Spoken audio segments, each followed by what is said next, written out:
All right, good evening, Professor. Well, good morning.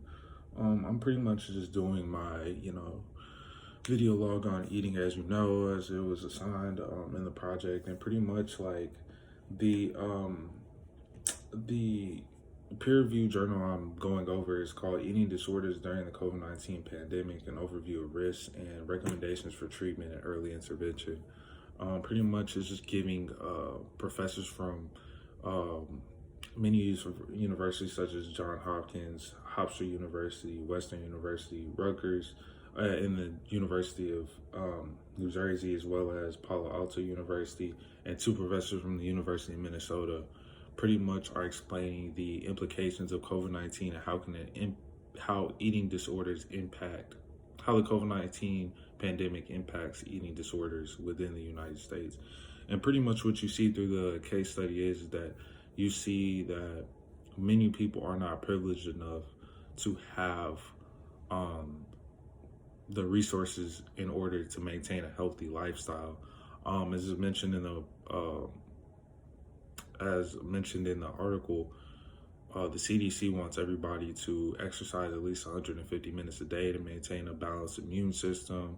But unfortunately, a lot of people probably can't work out as much just because they don't have enough food to make them comfortable enough to go work out for 150 minutes a day. It's hard to have, the energy to go work out when you don't have, food. And it talks about pantries around cities.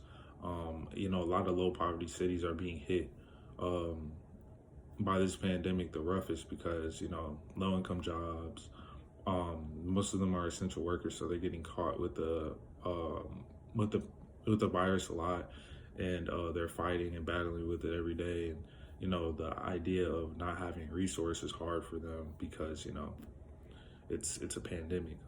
Unfortunately, that's the reality situation.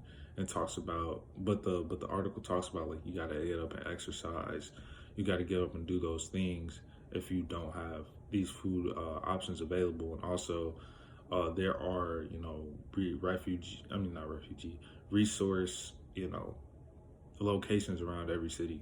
So it pretty much talks about that. And personally, I have not been hit with this problem. I'm privileged enough to have a parent that takes care of me and that looks out for my best interest. I mean, not looks out for my best interest, but she's always going to look out for, the things I need, the things I have to sustain to have, to have a healthy and, prosperous life. Unfortunately, everybody doesn't have that. And it's kind of saddening in a way, but, it's the, nature of the, reality. It's the nature of the time.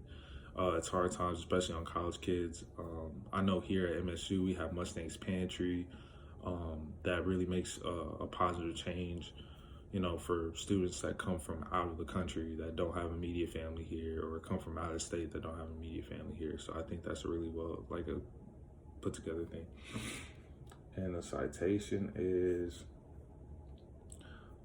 Cooper, Martina, ETAL, Eating Disorders During the COVID-19 Pandemic and Quarantine, an overview of risks and recommendations for treatment and early intervention, Eating Disorders 2020.